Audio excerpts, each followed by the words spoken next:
Hola, buenas noches. Bienvenidos a esta plática que va a impartir la licenciada Nelly Luna, psicóloga, y pues que su práctica está muy orientada a este tema que es violencia de género. Y pues les doy la palabra para empezar. Buenas noches. Muchas gracias por la invitación. Estoy aquí con dos pantallas. No sé si se vea, no se ve, si se ve la presentación. Sí, Bueno, ok, muy bien. Mucho gusto, muchas gracias por la invitación. He estado recopilando un poco aquí todo esto desde que empezó mi práctica en lo que es el ámbito de la violencia de género, la atención a víctimas de abuso sexual. Y bueno, me encuentro con que hay demasiadas modificaciones, inclusive ahorita en la actualidad, me encuentro con que hay un manual, pero bueno, ya les iré platicando. Les voy a enviar por correo, al correo de aquí, que me pasaste, Erika, donde vienen los dos manuales, el manual del protocolo que tenemos aquí en Nuevo León y el manual que se hizo en función de la pandemia. Me gustó mucho esta parte donde habla precisamente de la violencia de género y la pandemia en la sombra, ¿verdad? Y bueno, si gusten, comenzamos. Yo creo que iremos empezando y luego al final daremos una pauta para las preguntas, ¿así es? sí. Y empezaremos con algunos conceptos básicos, ¿verdad?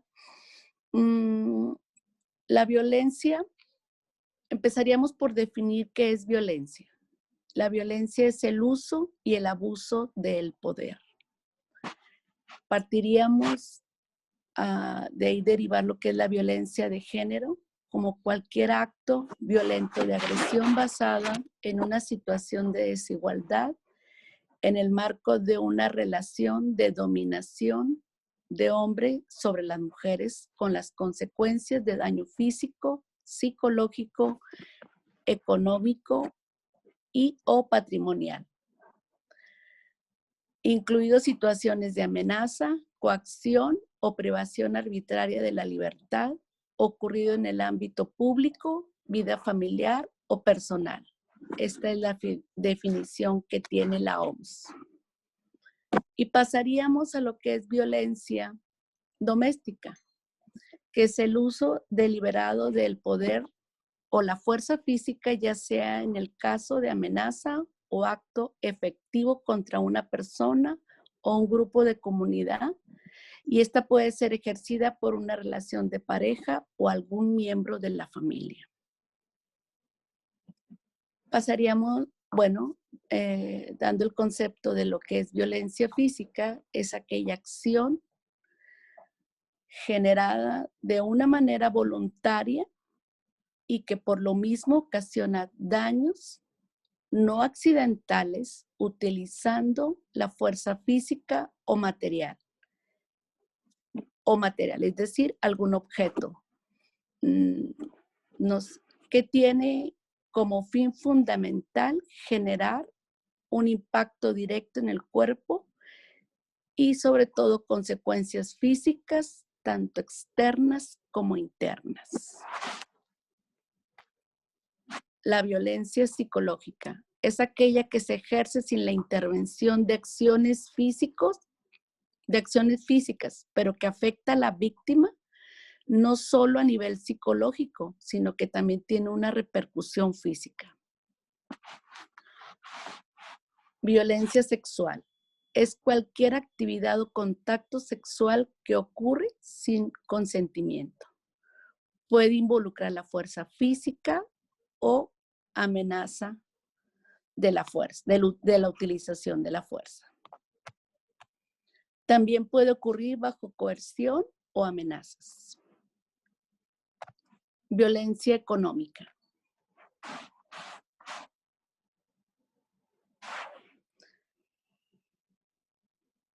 Ok, a ver, déjame. Se quedó allá. Ok, gracias. Es toda acción económica efectuada por un individuo que afecta la supervivencia económica de otro. Las limitaciones económicas, el control de ingresos, la percepción de el salario, la desigualdad al acceso al dinero y al patrimonio que coarta la autonomía de una mujer. Antes de pasar a los factores de riesgo, de alguna manera aquí estamos dando la clasificación de los tipos de violencia, que es la violencia física, la violencia, déjenme darles una, que no se veían un poquito las diapositivas. Ahí díganme si se ven. La violencia doméstica, enumeramos aquí una diferencia. La violencia física, la violencia psicológica, la violencia sexual, la violencia económica,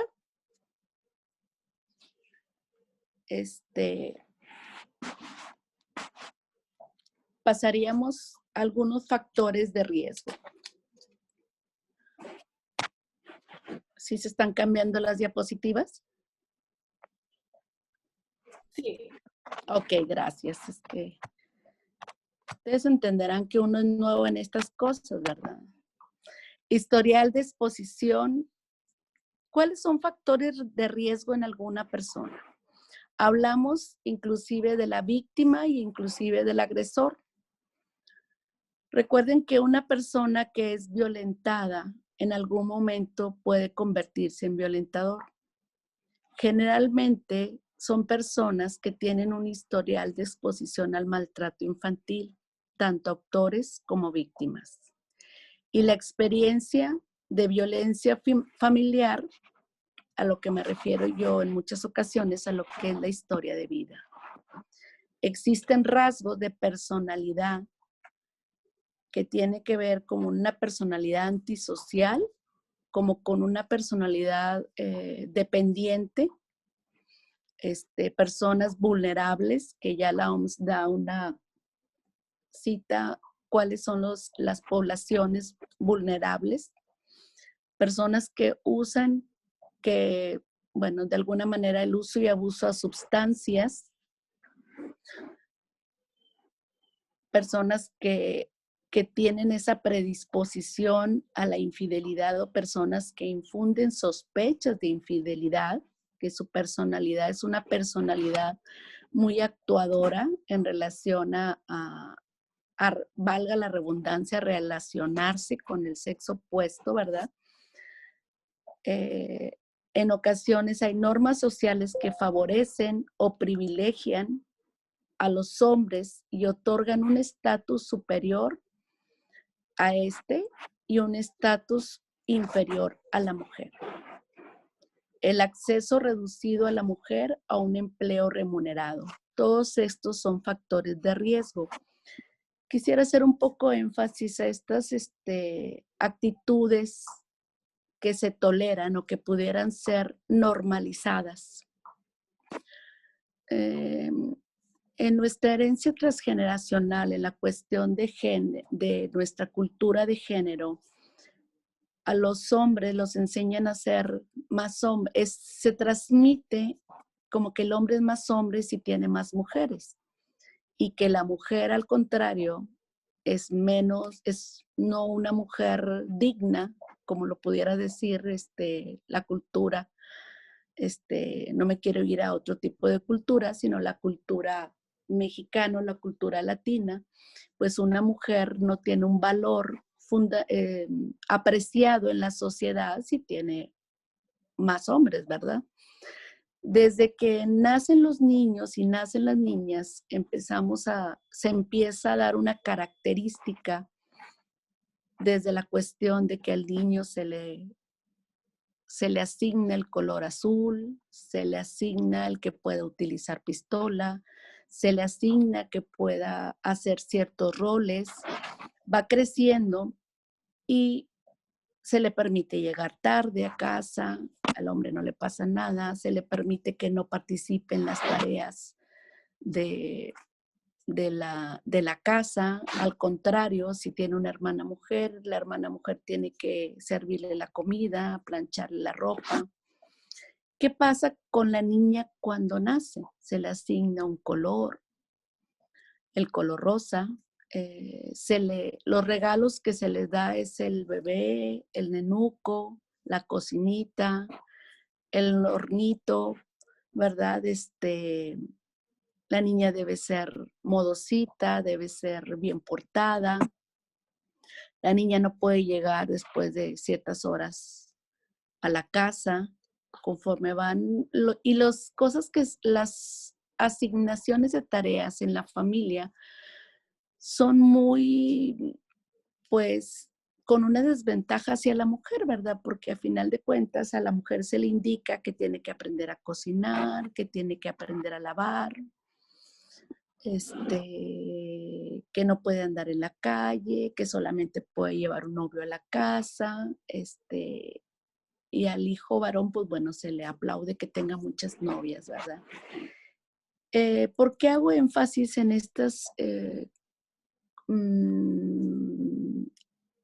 actitudes o conductas que se hacen normalizadas en nuestra cultura y en nuestra sociedad, ¿verdad? Porque lo vemos muy, muy normal cuando no debe ser así, ¿verdad? A final de cuentas es una cuestión de desigualdad, ¿verdad? Y de un estereotipo en función del género, ¿verdad? Vamos a hablar un poco de lo que es la violencia de pareja.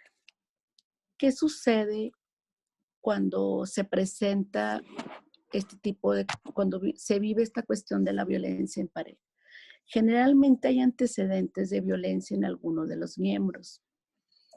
Existe una insatisfacción marital, dificultad en la comunicación. Existe en generalmente es del hombre, aunque ahorita ya la jurisprudencia habla que también la mujer es violenta con los hombres. Hemos encontrado en la práctica clínica hombres con mucha dificultad, con toda la cuestión de los síndromes que vive una mujer maltratada, ¿verdad? Pero en un hombre. Y en la jurisprudencia ya encontramos que está tipificado también como delito hacia el hombre. Claro que en menor proporción que la mujer.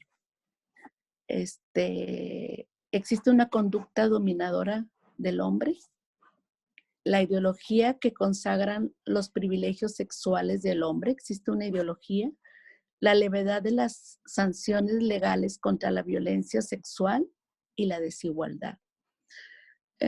Quiero hacer énfasis en función de cómo nuestro código penal, o ahora sí que como lo llaman, todas esas grietas que existen, hace precisamente que el agresor no tenga sanciones pues que sean equiparables al delito, ¿verdad?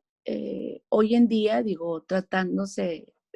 existe toda una sensibilización a los servidores públicos que ejercen este tipo de situaciones, que son encargados desde recibir a la persona que es víctima y que traten o intenten de no volver a violentar a una víctima, desde la cuestión de poder hacer una denuncia, de hacer el interrogatorio, y de esta cuestión que yo creo que he pensado muchas veces que a final de cuentas tiene que ver con una angustia que manejan los servidores públicos, ¿verdad?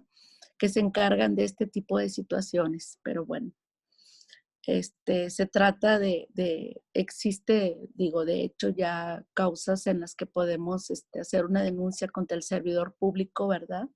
De cualquier institución.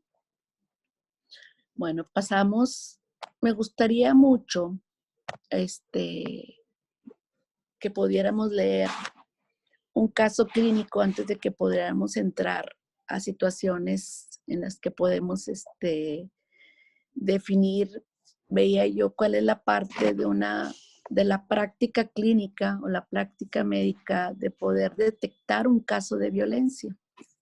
Antes de que pasemos un poquito a las normas y a todo este tipo de cosas que la verdad es un tema bastante extenso, que ya les pasaré mejor los manuales. En algún momento, si ustedes gustan, podemos ver algún tema muy específico, a lo mejor con la cuestión de la violencia sexual, muy específico tal vez con los protocolos de intervención en cada uno de este tipo, cuáles son las etapas en las que entramos como urgencias, ya sea psicológicas, urgencias médicas, cómo se hace esta intervención, ¿verdad? Y voy a leer un caso clínico. Espero que podamos llegar a hacer aquí alguna discusión, ¿verdad? En función de esto. Y bueno, femenina de 24 años de edad, la cual acude a consulta por presentar inflamación del abdomen, refiere dolor a la palpación, se escuchan movimientos del peristaltismo, se valora por medicina general, continúa el malestar físico, aún y después del tratamiento existe una ligera mejoría, pero estos síntomas persisten, ¿verdad? Se canaliza una interconsulta de gastroenterología de la especialidad de gastro, se realizan estudios correspondientes para descartar algún diagnóstico diferencial, ya que este cuadro clínico no cede al tratamiento. Conforme pasan los días, el cuadro clínico no cede y los estudios que se le realizaron reportan que no se encuentran evidencias físicas que justifiquen el cuadro clínico, que ya se acompaña con una desesperación, alteración en el estado de ánimo, llanto al grado de intervenir en sus actividades de la vida cotidiana. ¿Ustedes pensarían, en qué diagnóstico pensarían? No sé si podemos abrir ahí un poquito el micrófono. Maybe algo como relacionado al estrés. Puede ser. ¿Alguien más tiene alguna otra opinión? Yo, bueno, puede que esté mal, pero no sé por qué se me pasó por la mente la idea de que pueda ser una hemorragia interna. Uh-huh. Muy bien. ¿Alguien más tiene algún otro punto de vista? ¿Alguna impresión diagnóstica? Yo tampoco estoy muy segura, pero igual por la parte de hemorragia interna haría sentido como con un golpe, tal vez. Ok. ¿Alguien más tiene alguna otra impresión diagnóstica?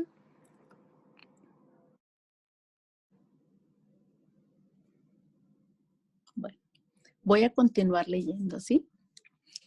De alguna manera el gastroenterólogo lo canaliza a una interconsulta de psiquiatría, ¿verdad?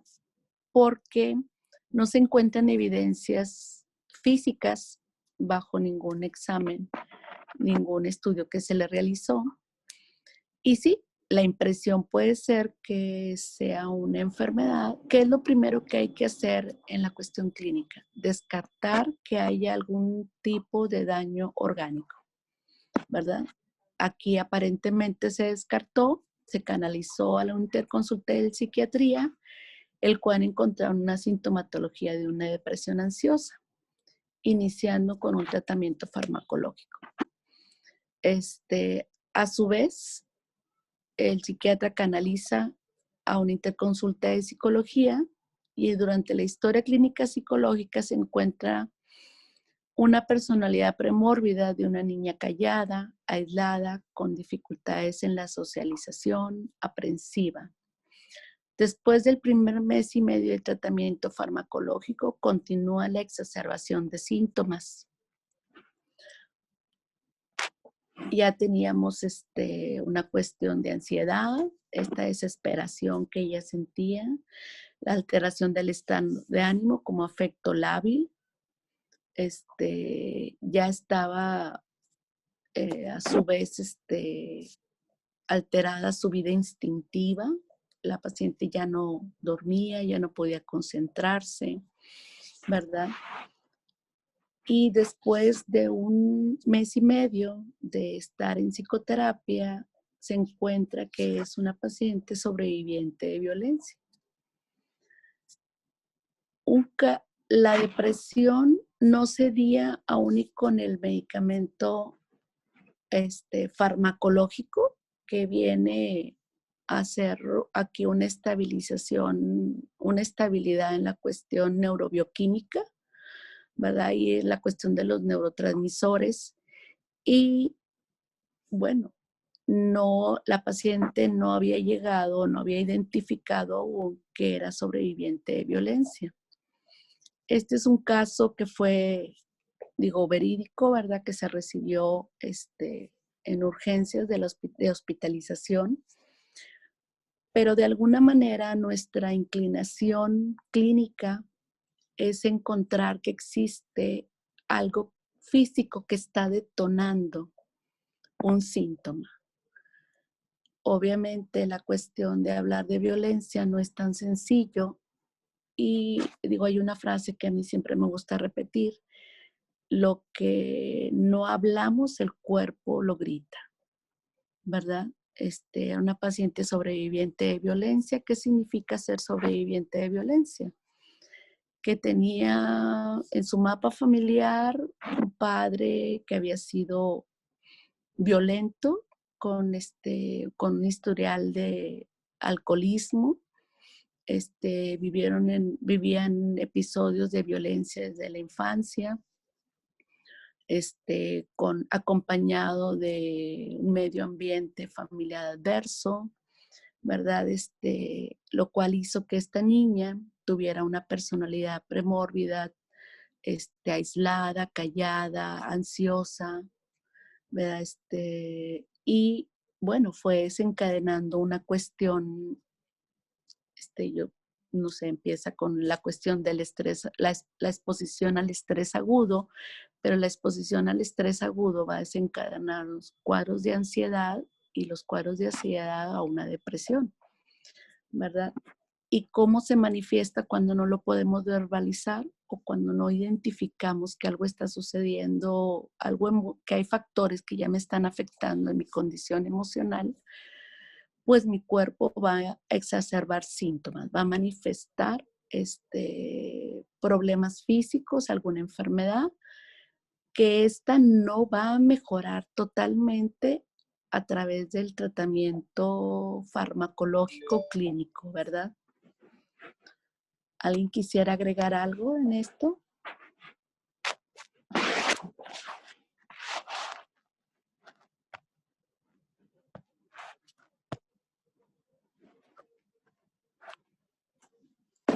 Bueno, voy a continuar. ¿Cómo identificar a una víctima? Existe un protocolo para la identificación de un caso de violencia de género. La norma oficial mexicana, la NOM 046 SSA 2-2005, dice que la violencia contra la mujer es cualquier acción, conducta u omisión basada en su género y que cause daño o sufrimiento psicológico, sexual, económico en el ámbito público o privado.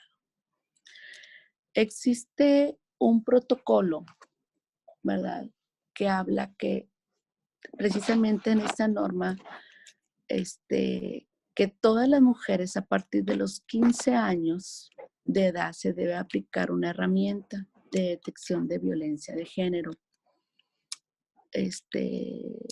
¿La han escuchado? ¿Qué es el tamizaje de detección de violencia de género? Un poquito más adelante se las voy a mostrar. Como quiera, yo les voy a mandar al correo que me proporcionaron, ¿verdad? Los dos manuales para que tengan acceso, son bastante amplios para que tengan acceso a leerlos totalmente, ¿verdad? Además de existir este protocolo de la norma, ¿verdad? 046, donde dice que todo el personal, o bueno, más bien, el primer contacto del área de la salud está, pues no sé si la palabra es obligada, pero sí comprometida precisamente a aplicar esta herramienta. ¿Quién es el primer contacto en un área, en un ambiente médico? Pues puede ser la trabajadora social, puede ser el médico general, puede ser el urgenciólogo, puede ser el psicólogo, si es una cuestión de urgencias psicológicas, una urgencia psiquiátrica, el psiquiatra.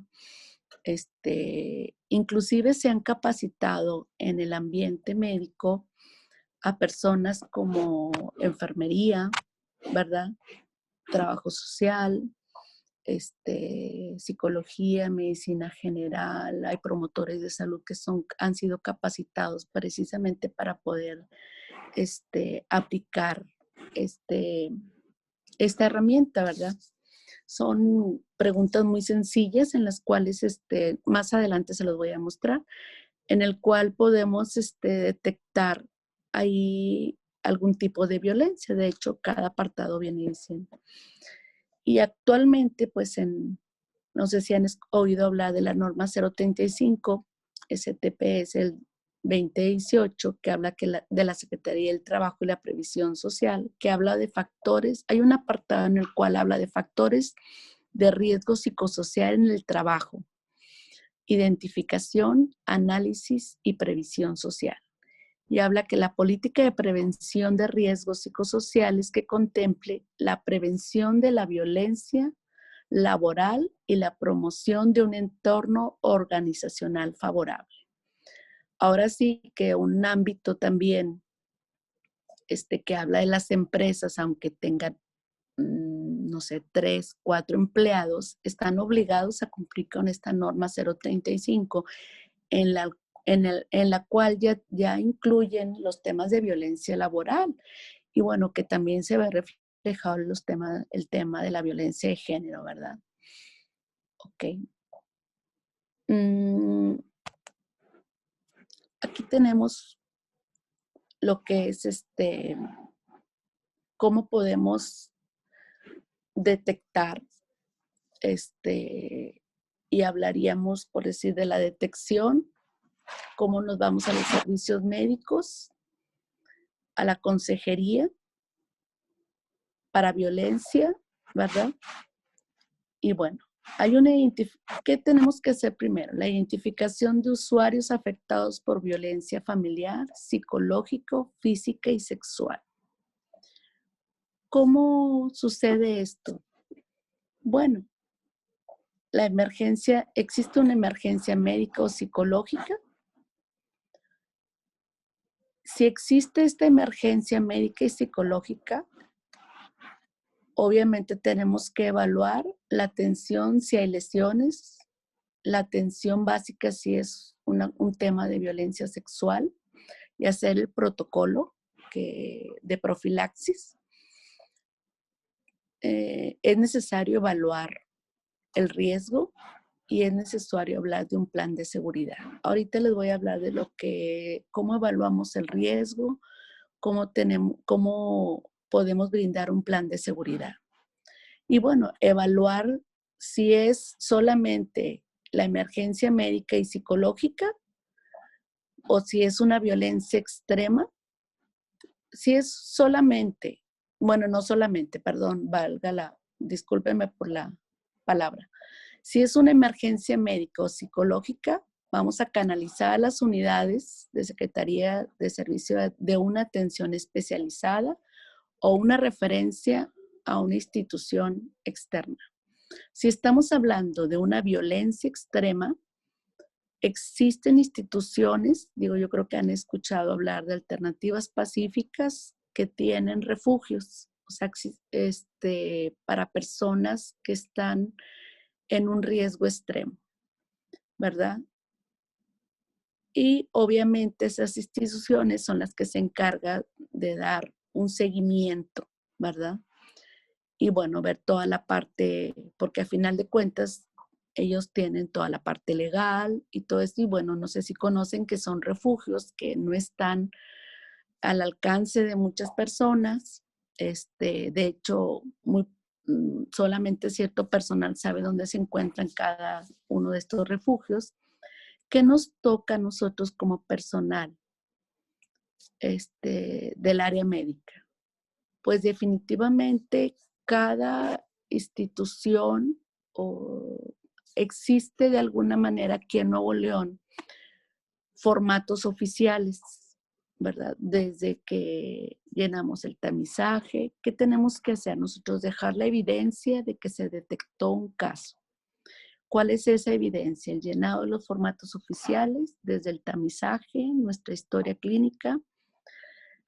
Hay que avisar, tenemos la obligación de avisar al Ministerio Público, el expediente clínico, que viene siendo un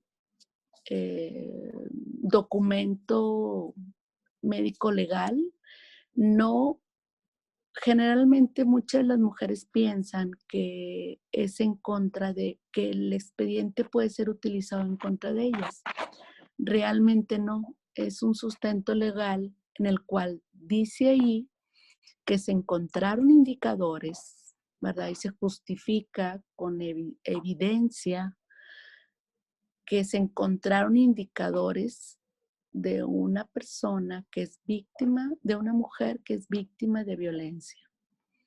Y bueno, nos toca al personal médico, al personal del área de la salud, justificar y documentar este expediente clínico con toda la evidencia que nosotros podemos encontrar. Existe un formato que se llama SIS. Este formato es el que hace que nosotros, puede ser solamente con las siglas de la persona, obviamente. Este formato hace que podamos medir en Nuevo León todos estos casos que se detectan y donde habla de qué tipo de violencia es la que está viviendo, qué tipo qué características tiene el agresor, quién es el agresor y bueno, de esta manera podemos ir midiendo todo este tipo de cuestiones y tomando acciones a nivel pues, social, ¿verdad? Ok. Voy a hablar un poco de las estadísticas que existen actualmente en este año 2020. Les hablaba hace un momento que ya se hizo un manual en relación a esta época, este año, con esta pandemia que estamos viviendo, ¿verdad? Las estadísticas más recientes aquí es sobre una encuesta sobre la dinámica de las relaciones en los hogares.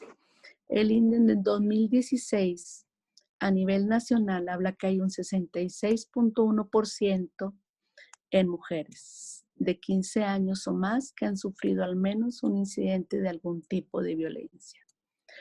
Esto es a principios de este año, ¿verdad?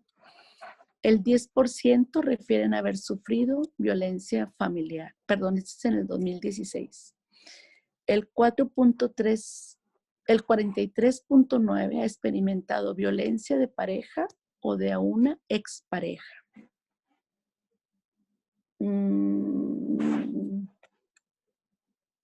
Ok, señala que los agresores están clasificados de la siguiente manera. El 25.3% es ejercido por hermanos, el 15.5% por violencia por parte del padre, el 14.1% ejercido por violencia por parte de la madre, y en el aspecto, en el tipo de violencia, en la sexual, los principales agresores, el 20.1% son los tíos y el 15.7% es en relación a los primos, ¿verdad? En enero y febrero del 2020 se encontraron que había 2.570 denuncias por violencia familiar, 3.793 denuncias de violencia de pareja.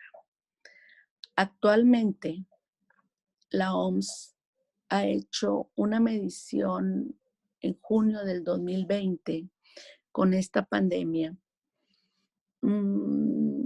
y se ha quintuplicado las llamadas al 911. Según la OMS a nivel mundial, el 35% de la población ha experimentado violencia familiar. Ha aumentado la violencia ahora que estamos en pandemia y bueno, hay múltiples factores, desde la cuestión del confinamiento, ¿verdad? De la cuestión del las familias no estaban acostumbradas a convivir o si está en la violencia familiar el, el agresor está 24 horas por 7 días en la casa en confinamiento, pues obviamente el estrés agudo hace que aumente y predispone la cuestión de las agresiones, de la violencia familiar y de género, ¿verdad? Los problemas económicos, los problemas sociales, exteriores, el vivir algún duelo, el vivir alguna pérdida, alguna cuestión de enfermedad, precisamente por algún contagio por el COVID, ¿verdad? También es un factor de estrés agudo. Y bueno, a raíz de esta pandemia se estableció un protocolo que se llama Manual para la Actuación y Protección de Mujeres Víctimas de Violencia Familiar y o de Género en el periodo de aislamiento, confinamiento voluntario durante la pandemia por COVID-19 en el estado de Nuevo León. Les haré llegar todo el manual, tanto como el ya preestablecido aquí en Nuevo León antes de la pandemia. Que es muy importante resaltar, primero que nada, por identificar que si la persona es víctima de algún tipo de violencia. Como les mencionaba, la cuestión cultural, pues de repente es muy normalizado ciertas conductas que no deben ser esperadas. Y ¿qué hay que hacer cuando vemos que alguna persona está, en este caso, en confinamiento con el agresor?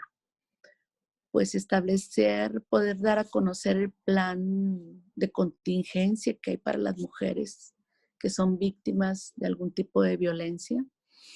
El plan de contingencia tiene que ver con que la persona pueda, desde el momento que está identificado que es víctima de violencia, el poder decir que contarle, se le recomienda primero que nada que no discuta nunca con el agresor en la recámara. En la recámara es el lugar principal donde existen más agresiones y muertes hacia la mujer en la violencia familiar, ¿verdad? En la violencia de pareja. No discutir si el agresor está alcoholizado, siempre tener a la mano algún tipo, los documentos que se puedan ser más indispensables, tu credencial de lector, tu acta de nacimiento, cosas así, papeles importantes, casi al salir de la casa, tener, no sé, siempre tener guardado algo de dinero para un taxi, tal vez decirle a la vecina que si escucha ruidos, poder ella llamar al 911, saber a los niños, poder decir alguna palabra clave como si yo les digo que vamos a salir a ponerle agua a las violetas o violetas, ya todos van a saber que todos nos vamos a dirigir a la casa, a la puerta y que vamos a salir, ¿verdad? Siempre es bien importante tener el celular a la mano con el número al cual le podemos hablar para pedir una emergencia. Ese es un plan de contingencia cuando hay cuando puede estar en riesgo la integridad de una persona, la integridad de la mujer, perdón. Podríamos pasar un poco a lo que es el perfil del agresor, ¿verdad? Generalmente, y digo generalmente, porque ahora sí que hay muchas situaciones de estrés agudo que es multifactorial, lo cual predispone a una persona a ser agresor. Generalmente tiene una personalidad antisocial, hay antecedentes de violencia familiar, existe un medio ambiente adverso, generalmente hay uso y abuso de sustancias, lo cual es un factor que predispone a ser agresor. Vemos casos de pobre control de impulsos, que tal vez fue detectado pero nunca fue atendido. Hay una comorbilidad con niños que van teniendo rasgos de impulsividad, problemas con las figuras de autoridad, pobre tolerancia a la frustración, el que crezcan en un medio ambiente hostil, que crezcan con, no sé, carencias o un medio ambiente en el cual hay drogadicción, pandillerismo, sufrieron de privación en la atención, ¿verdad? Y bueno, como les decía en algún momento, ¿verdad? Generalmente hay muchas grandes probabilidades que la víctima se vuelva agresor, ¿verdad?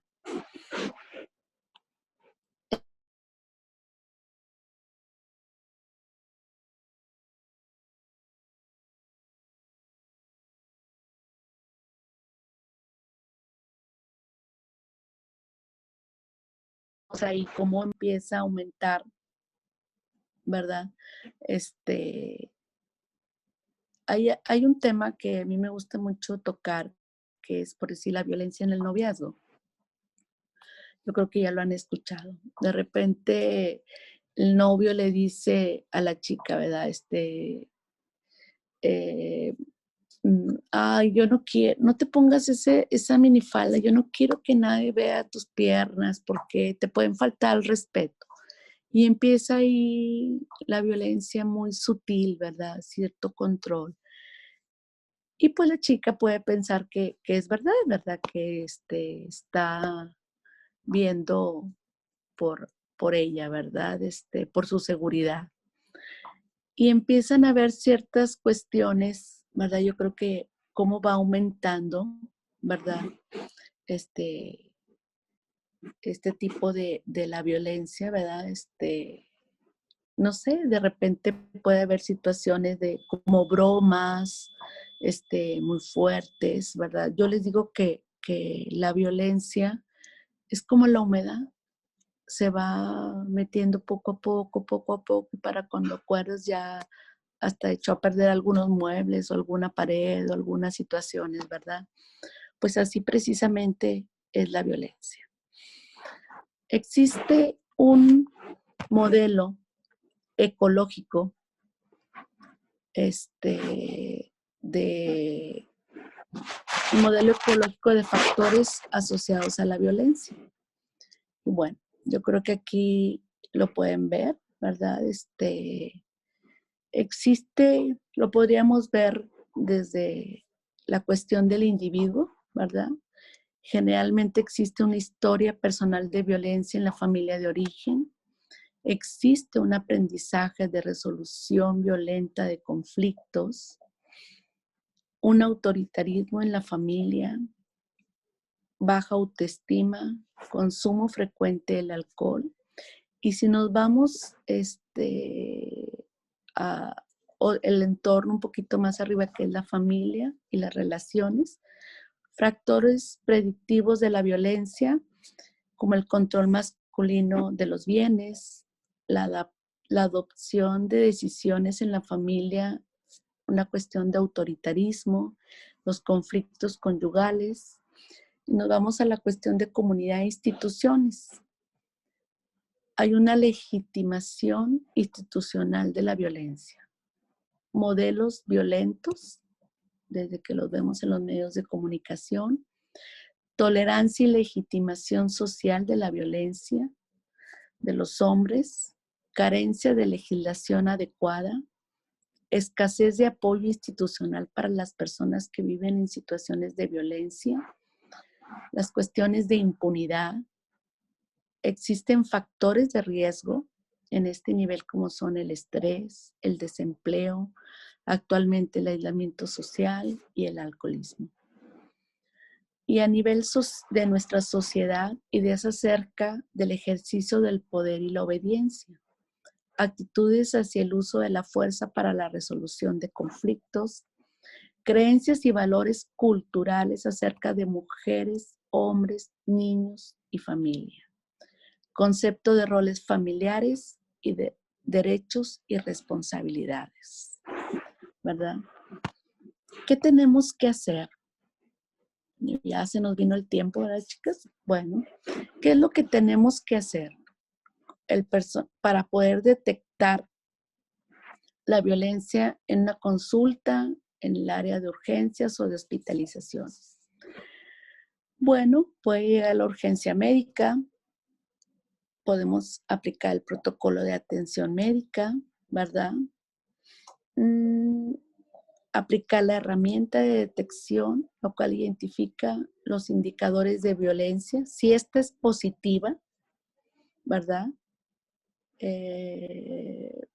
Por decir, si es positiva, pasar a una cuestión de urgencia psicológica. Si es sí, es porque existe una crisis y es necesario dar primeros auxilios psicológicos, ¿verdad?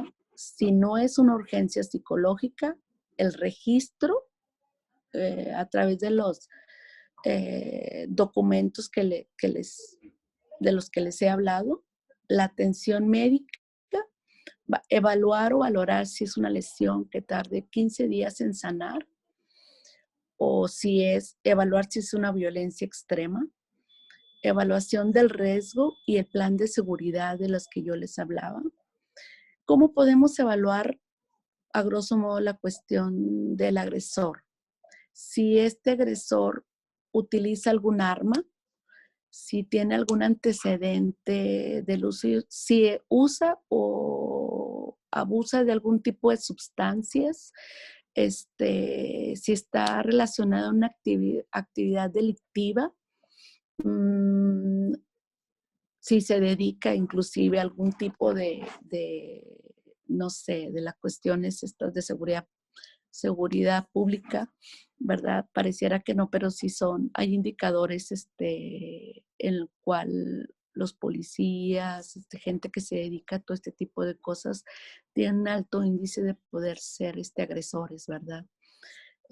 Si vemos que es al evaluar los indicadores con el agresor y que no solo es suficiente plan de seguridad, la verdad tenemos que hacer una referencia a un refugio y dar un acompañamiento, ¿verdad? Si nos vamos a la cuestión de que los usuarios que acuden, por decir, a los servicios de salud, existe solamente una sospecha, ¿qué tenemos que hacer? Indagar más. Confirmar la sospecha de que sea un caso de violencia, proporcionar la información acerca de la violencia, hacer un registro y tener una atención médica, dar una atención médica por la causa supuesta, manifiesta a la cual llega la persona a la consulta, ¿verdad? Vamos a ver un poco las herramientas de las cuales, ya me extendí un poquito más, ¿verdad? Las herramientas, esta es la herramienta de detección. Y bueno, y aquí preguntamos, no sé, le controla la mayor parte. Uno le dice de una manera más atenta y sutil, voy a hacerle unas preguntas, disculpe si de repente son preguntas muy complicaditas, ¿verdad? Y bueno, empezamos a decir si tiene usted una pareja, y después de que pedimos todos los datos de la historia clínica, ¿verdad? Le controla la mayor parte del tiempo y las actividades o su dinero. Y ahí viene quién, ¿verdad? Le ha menospreciado, humillado, la ha amenazado con golpear o usar contra usted alguna navaja, cuchillo, machete o arma de fuego. Le ha golpeado provocándole moretones, fracturas, la ha intentado ahorcar, la ha agredido con algún objeto, y ella sea o navaja o cuchillo, machete o arma de fuego. La ha forzado a tener relaciones, la ha forzado tocamientos o manoseos sexuales en contra de su voluntad, la ha forzado a tener relaciones sexuales en contra de su voluntad con violencia física, la ha forzado a tener relaciones sexuales en contra de su voluntad sin violencia física, la ha forzado a tener relaciones sexuales en contra de usted y resultó estar embarazada. Y bueno, ahí viene ya una cuestión de indicadores, ¿verdad? De cómo podemos interpretar.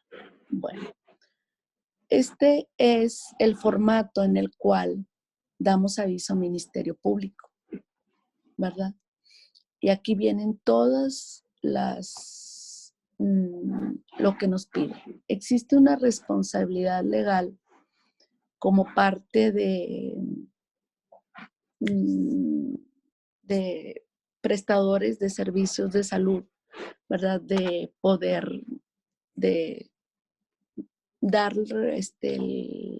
el aviso. Pues bueno, ya ven cómo me trabé.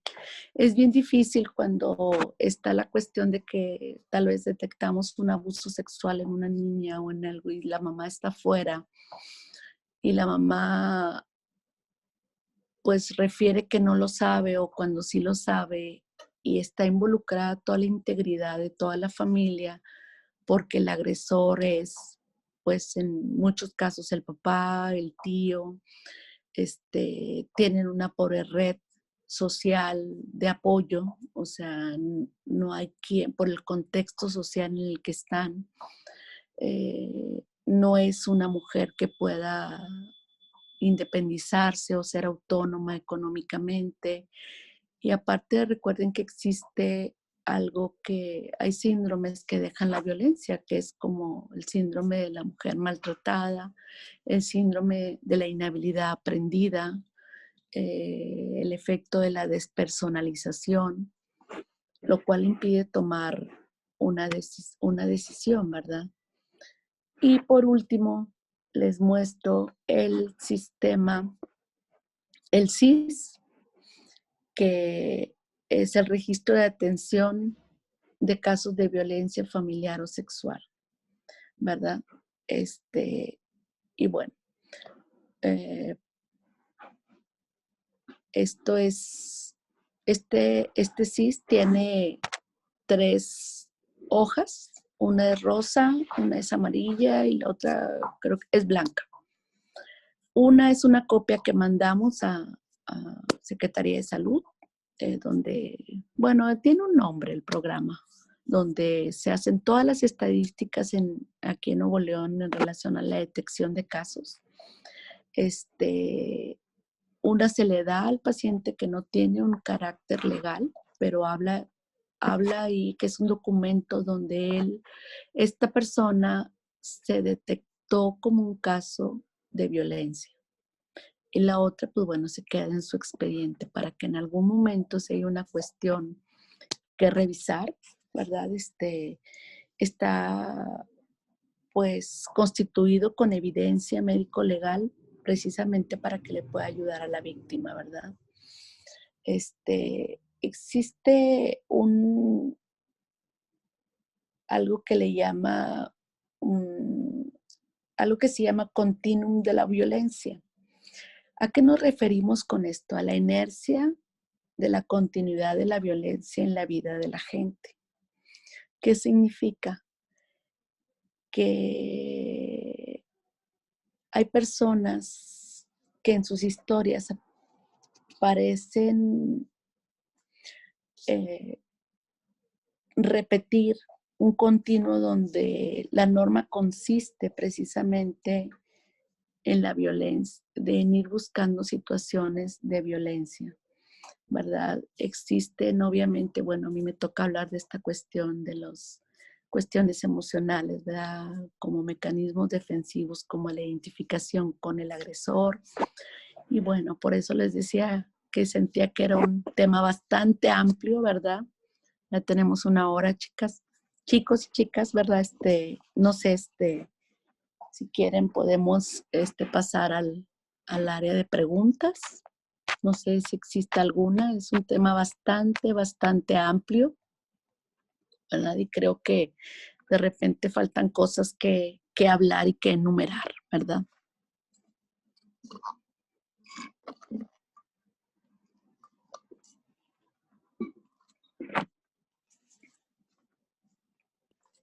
Pues si alguien tiene, bueno, ya pusieron una pregunta en el chat, la voy a leer. ¿Y el protocolo de detección de violencia es el mismo para niñas y niños? Sí. En los grupos de personal, bueno, no personal, de personas, como lo dice la OMS, ¿verdad? Las personas vulnerables, habla de los niños, niñas y las mujeres. Ujú. Así es. Otra pregunta, ¿se puede hacer algo cuando la víctima se niega a recibir ayuda o a denunciar? No te escuché. ¿Se puede hacer algo cuando la víctima se niega a recibir ayuda o denunciar? Claro que sí. ¿Qué es lo que debemos hacer? Contactar al familiar más cercano, aunque sea mayor de edad, y debemos de dar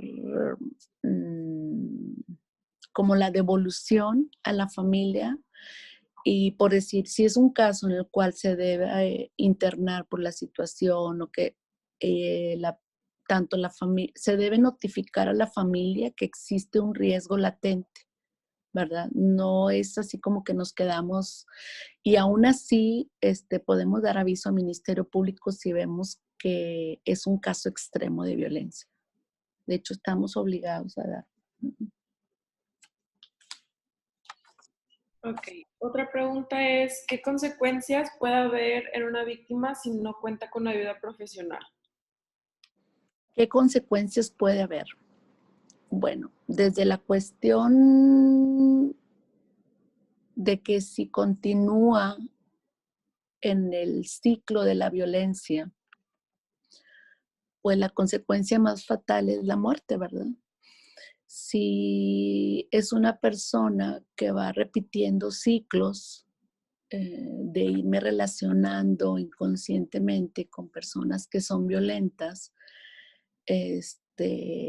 las primeras manifestaciones, la violencia está muy ligada a la salud mental, ¿verdad? Entonces existen complicaciones tanto como una depresión ansiosa, la ansiedad, inclusive hay o ha habido, bueno, el suicidio, el homicidio, ¿verdad?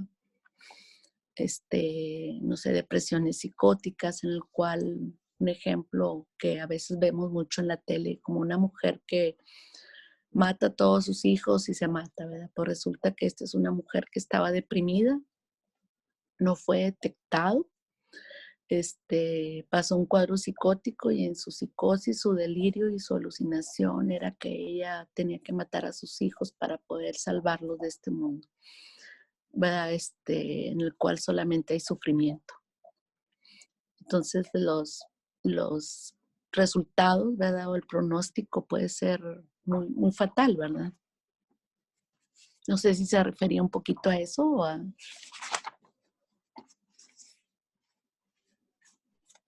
Creo que con eso sí se contesta.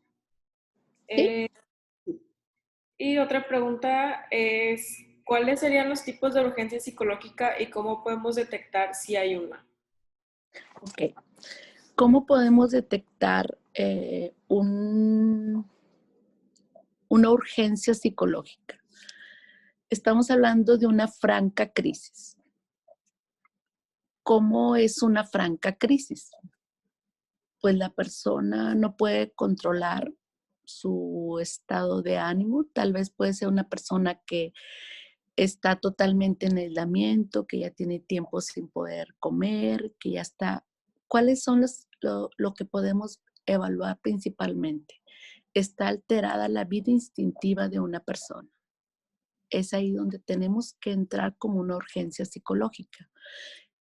¿Qué es el objetivo de esta urgencia psicológica? Dar contención a la persona, ¿verdad? Poder, obviamente esta persona tiene que tener el personal que de esta urgencia psicológica debe tener ciertas características que pueda dar tranquilidad, de que esta persona pueda sentir que puede ser escuchada, que va a ser salvaguardada. Siempre, siempre debe ser una mujer.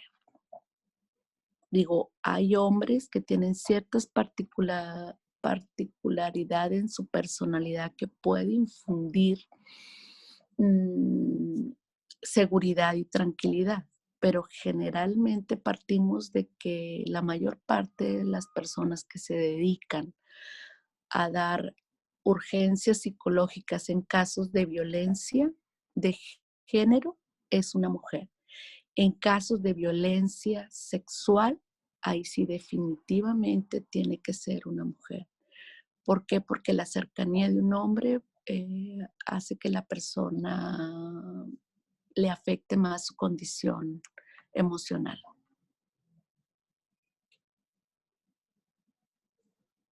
Otra pregunta es, ¿tiene algún consejo respecto al lenguaje utilizado, actitudes, etcétera, cuando se está investigando si hay violencia?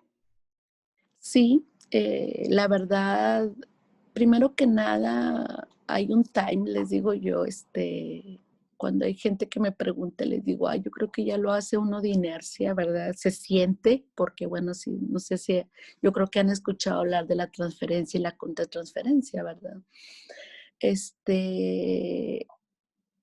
lenguaje que debemos utilizar, obviamente, primero que nada, que sea un lugar en el que solamente puedes estar tú con la persona, o sea, cuidar mucho la confidencialidad, háblales con respeto, no palabras rebuscadas, tratar de infundir confianza a la persona, asegurarle que eso es confidencial, asegurarle que pues vamos a ayudarle en lo que esté a nuestro alcance. Algo bien importante es no dar un empoderamiento en ese primer contacto. ¿Por qué? Porque sí existen prácticas clínicas que a veces no son muy adecuadas y yo creo que de repente lo hacemos con el afán de ayudar a la víctima. Tal vez como decir, no debemos dar consejos como déjalo, vete, llega la mujer allá, a su medio ambiente con el agresor. Y si ella va en una primera instancia con un consejo así, la que se queda con el agresor es la paciente, es la usuaria. Y generalmente en este transcurso de todos estos, yo creo que tendremos aquí en Nuevo León entre 15 y 18 años atendiendo la violencia de género, ahora sí con un programa a nivel en Nuevo León, pues ha habido muchos casos que que han terminado en homicidio, ¿verdad? Sí tenemos que ser muy, muy cuidadosos. Si de repente la víctima va acompañada del agresor, debemos ser muy, muy cautelosos, ¿verdad? En este tipo de situaciones, porque nosotros nos quedamos aquí, pero la víctima regresa al mismo entorno con el mismo agresor.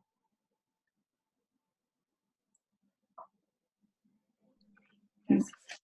Y otra es, ¿hay manera de detectar la urgencia psicológica, pero en el agresor, antes de que vaya a cometer un acto violento? Existen indicadores en el cual podemos nosotros evaluar el nivel del agresor. Es decir, si vemos que es no sé, que es una persona que utiliza armas, que tiene armas en su casa, ese es un agresor potencial. Si es una persona que anda en un grupo delictivo, que es una persona que es alcohólico, que se droga, que ha estado sin trabajo. O sea, van como es multifactorial, van factores agregándose que nos hace ver que este agresor va a terminar en un acting out. ¿Qué significa? Va a llevar el impulso a un acto. Si vemos que es un agresor que es impulsivo, ¿verdad? Pues con mayor razón, ¿no?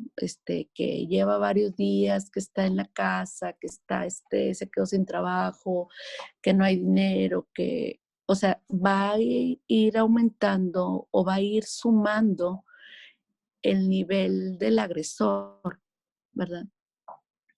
Ahora, si ya hay amenazas de muerte, obviamente, de hacer más daño, si ya intentó ahorcarte, eso es bien importante. Por eso hay un indicador ahí en el tamizaje en el cual pregunta si ha tenido si intentó ahorcarla, ¿verdad? ¿Por qué? Porque ya estamos hablando de cuestiones que van aumentando el nivel de agresión. Muy bien. Otra pregunta es, si una persona cercana a nosotras se encuentra en una relación violenta, ¿cómo podemos ayudarla? Particularmente en una situación donde la persona aún no solicita ayuda. Ok. ¿Qué es lo que pasa cuando, bueno, la víctima vive, ahora sí que el ser víctima con vergüenza, ¿verdad? Porque nuestro contexto social de repente no ayuda mucho.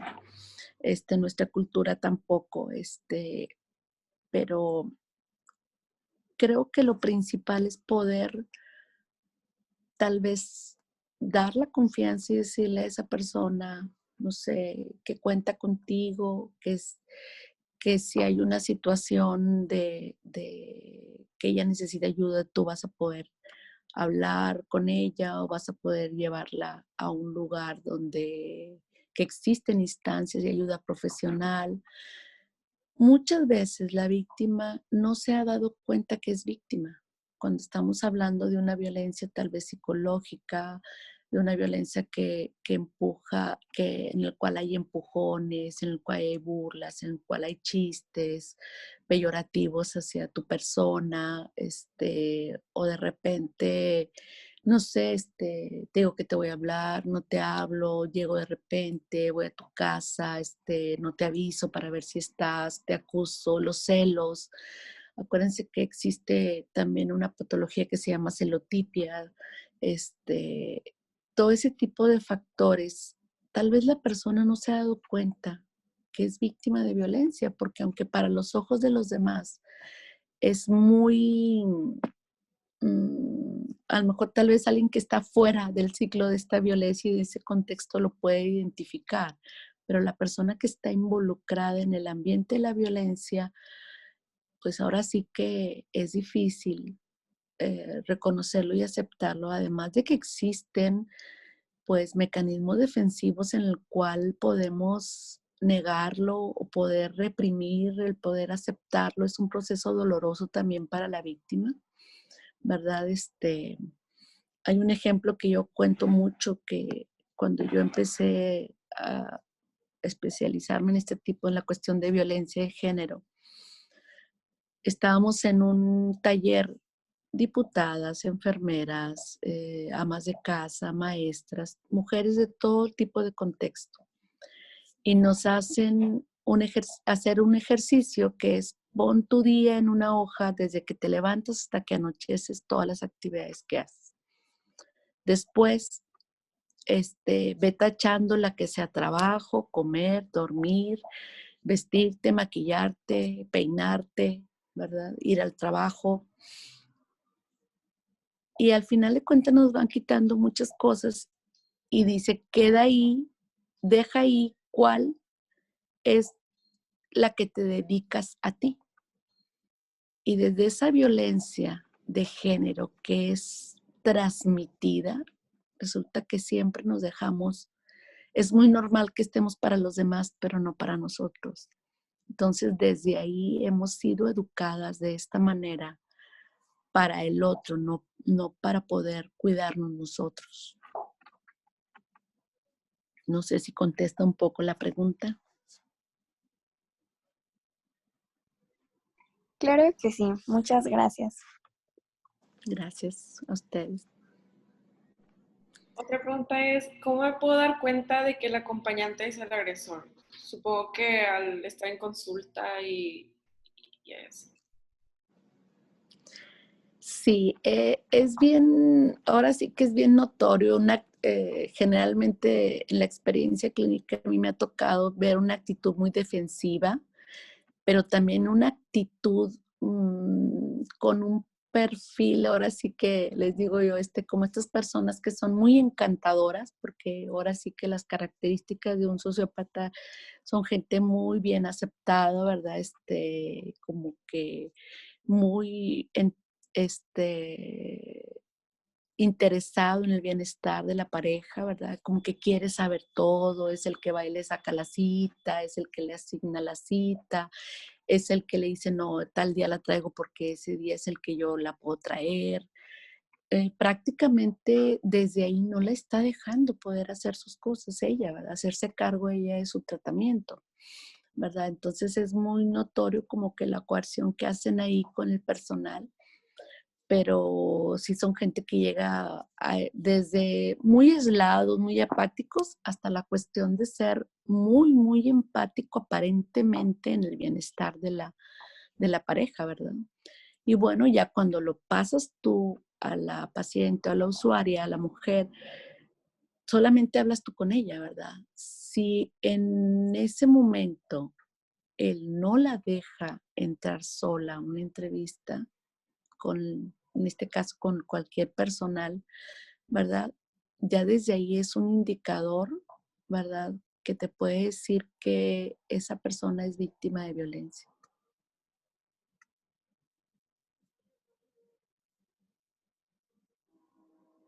Ok. Y bueno, la última pregunta que está en el chat, pueden seguir poniendo si quieren, es ¿qué tratamiento se podría dar en los casos de violencia de género que existen en las prisiones femeniles? ¿En las qué? En las prisiones femeniles.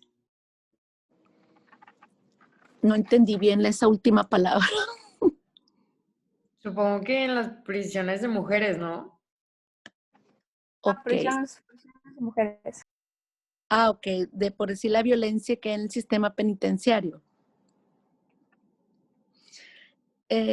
Según bueno, ya saben que el sistema penitenciario es, en teoría, todo está justificado, todo está legislado, pero bueno, desafortunadamente de un tiempo acá, ahora sí que adentro gobiernan pues la gente o los grupos delictivos de adentro, ¿verdad?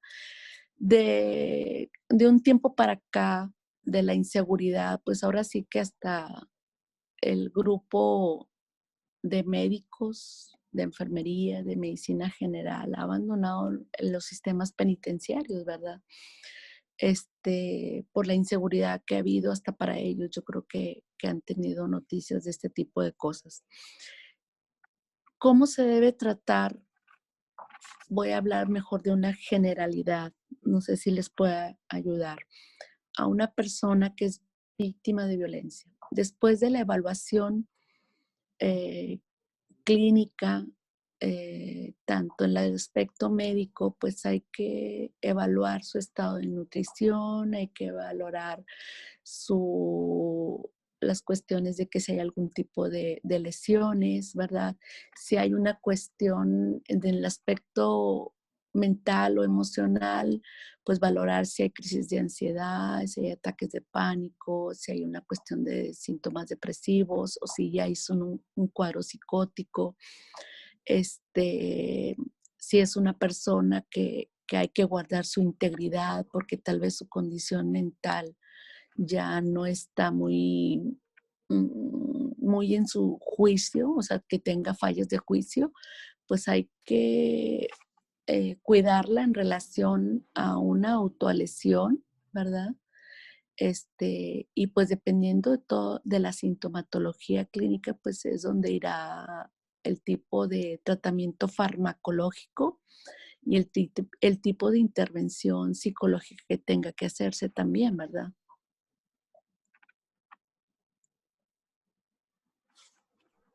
No sé si puede ayudar un poco la respuesta.